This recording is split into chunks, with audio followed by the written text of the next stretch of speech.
자, 그럼 본격적으로 호재에 대해서 이야기할 건데 호재는 너무 많아서 제가 짧게 치고 넘어갈 거예요. 그래도 지금 가장 큰 호재 하나 딱 꼽으라면 뭐예요? 역시 GTX. GTX.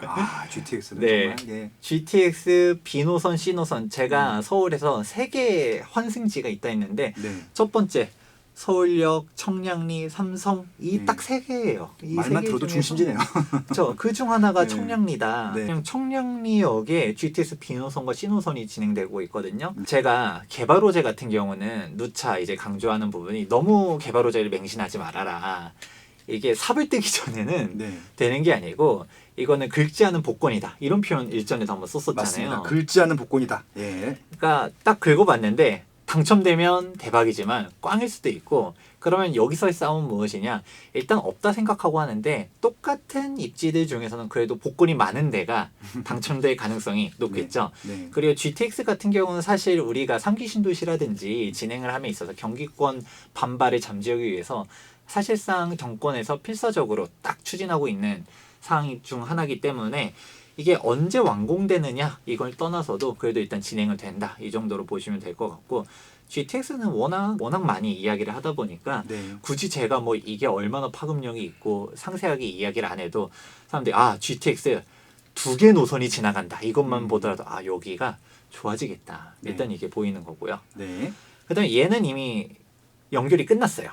분당선이 원래는 왕십리역이 시작점이었었거든요. 그렇죠. 그랬는데 청량리역에서부터 시작을 하다 보니까 우리가 강남으로서 접근하려 했었을 때도 분당선 타고서 넘어가기 수월하다. 네. 이런 부분들도 알 수 있고. 근데 아직 노선이 좀 많지가 않아. 그쵸. 약간 좀 기다릴 필요성은 있습니다. 네네. 그러니까 시간을 잘 맞춰야 됩니다. 네. 시간표를 잘 확인해서. 그리고 동북선 경전철. 우리가 여기서도 알 수 있는 게 동북선 경전철은 사실상 확정인데 네.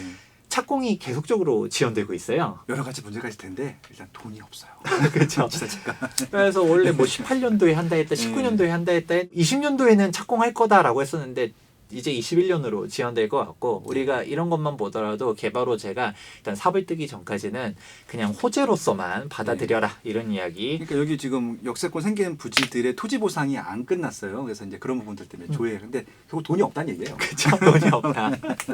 네. 그 많은 돈들은 다 어디로 가는지 모르겠지만 명목선 경전철 같은 경우도 우리가 계획이 되어 있고 강북순환선도 뭐 전 서울시장님이 발표하면서 한동안 핫했었었죠. 의지를 갖고 추진하셨었죠. 네, 대중교통에 대한 호재만 있느냐? 그렇지 않다. 우리가 도로교통 같은 경우도 봤었을 때 동대문구 바로 옆에 무엇이 딱 관통하느냐? 동부간선도로. 근데 동부간선도로를 이용해 보신 분들은 알겠지만 상습 정체 구간 엄청나게 막혀대요.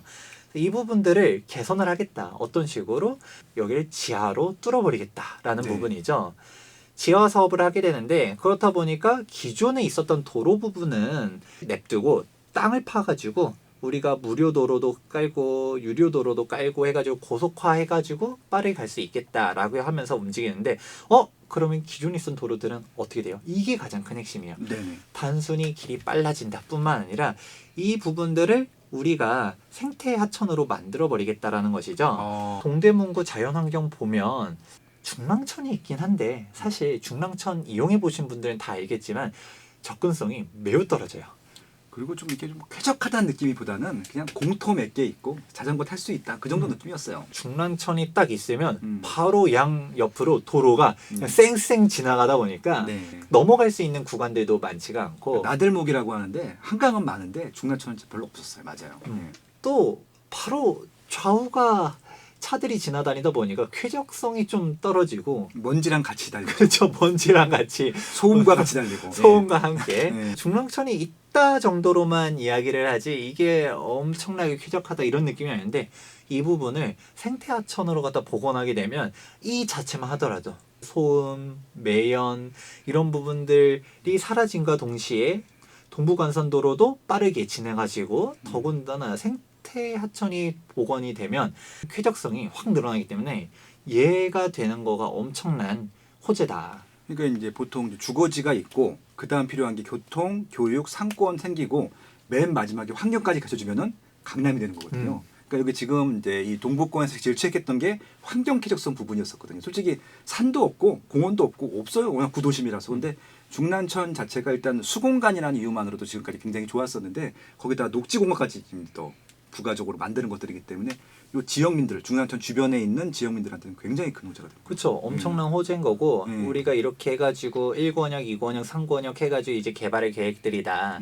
얘가 좀 빠르게 되면 좋겠다라는 네. 생각도 들고 끝나지 않았습니다. 음. 동대문구는 이거는 이미 1단계는 완료가 됐고 2단계 진행 중인데 홍릉 바이오 클러스터 들어보셨나요? 이름은 들어봤죠. 네. 이게 뭐냐? 우리가 제가 동대문구에 워낙 명문 사학들이 많다 이런 이야기 했었잖아요. 맞습니다. 막 고대, 시립대, 경희대 막 이런 식으로 막 있는데 여기 일대 사학 연계해가지고 딱 여기에다가 첨단 바이오 클러스터를 개발을 하겠다. 이미 연구단지들이 건물들이 이미 준공된 데들도 그렇죠. 있고요. 그 산학 협력이잖아요. 그래서 뭐 캠퍼스 타운 뭐 그런 것들 발표 많이 했던 거 기억이 나요. 예. 그래서 이게 딱 고부가 가치 산업적인 부분들도 있다 보니까 우리가 네. 그 일대 재개발 지역만 보는 게 아니라 재개발이 안 되는 지역들도 이런 식으로 계속적으로 개선되고 있다라는 부분. 도심 재생 측면에서 보면 되게 바람직한 일이죠. 그쵸, 일자리와 정말 좋고. 예, 여러 가지 또 정비 사업들. 네.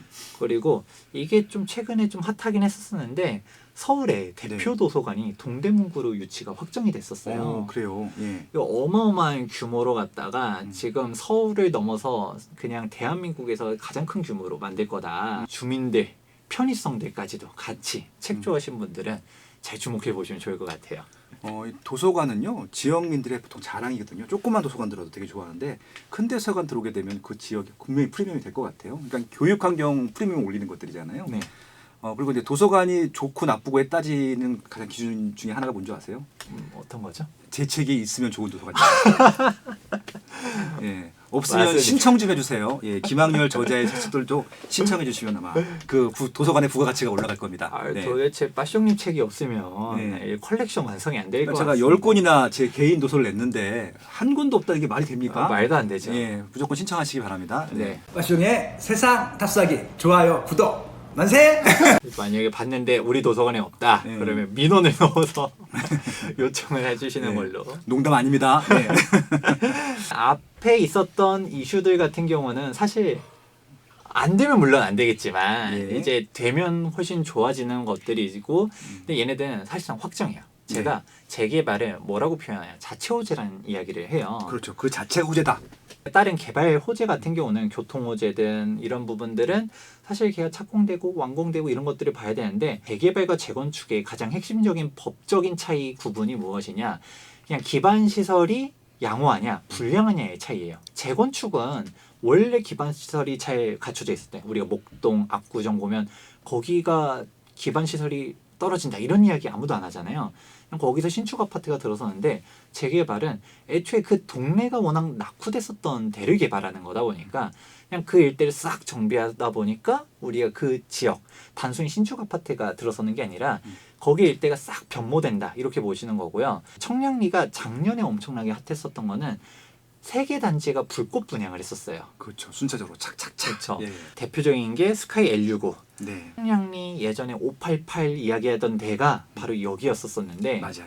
여기를 싹 철거하고 우리 청량리 하면 부정적인 인식들 중 하나였었던 데도 싹 사라졌다. 완전 대표적인 것들이었었고 동대문구가 지금까지 프리미엄이 낮았던 가장 큰 이유가 청량리 588 때문이었어요. 솔직히 그렇습니다. 네. 자녀들 특히 키우고 하기에는 약간 좀 근처를 아예 안 가죠. 막 이랬었다가 얘네들이 싹 철거되고 오히려 여기에 스카이 L65 여기 자체가 그냥 65층이란 거거든요.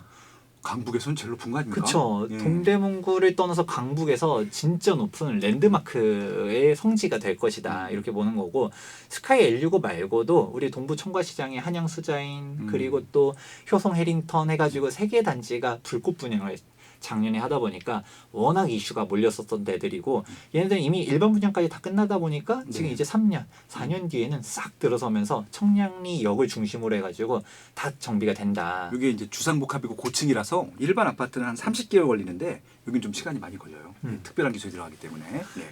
그리고 동대문구가 재개발의 메카다 이런 이야기 했었잖아요. 네. 그 이야기 중 하나가 성동구가 재개발이 정말 많긴 했었지만 재정비 촉진지구라고 이야기할 수 있는 거는 하나밖에 없었어요. 왕십 뉴턴.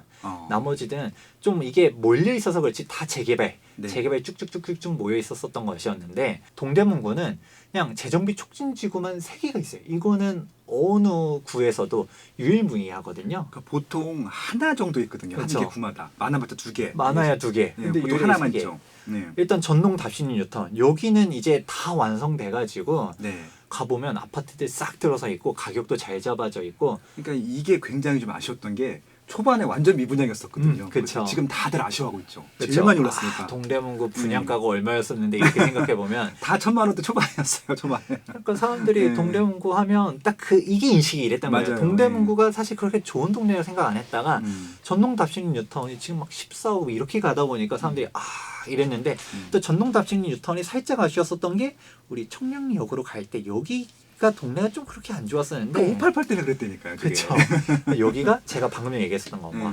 스카이 L65, 한양, 수장, 효성, 해링턴 싹 다 이제 철거하고 착공하고 분양하고 이렇게 가니까 여기가 청량의 재정비 촉진지구 이쪽에 있고 그리고 이문희경 뉴타운 이게 좀 작은 지역인데 은근히 알짜라고 들었더라고요. 이문희경 뉴타운 들어보면 절대 안 작아요. 사람들이 심적으로 몰고 솔직히 잘 몰라. 그래서 네. 아마 좀 작은 이미지를 보고 있을 것 같아요. 이문희경 뉴타운 주목하면 좋다라고 여러 번 이야기하는데 음. 제가 2편에서 이문희경 뉴타운도 이야기하니까 절대 무시할 때가 아닙니다. 네, 2편 더 기대하시기 바랍니다. 지금도 동대문구의 위상이 이렇게 높아졌어 싶은데 앞서 말했던 개발 호재들이 그렇게 많고 그리고 또 여기가 빌라 지역들이 있는 게 아니라 네. 아파트가 들어서고 이럴 때마다 확 달라진다. 더군다나 신축 아파트에 대한 수요들은 계속적으로 높아지다 보니까 10년 전의 성동구와 지금의 성동구처럼 지금의 동대문구를 보는 게 아니라 10년 뒤의 동대문구를 봐라. 이렇게 네. 이야기를 하고 싶고요. 네.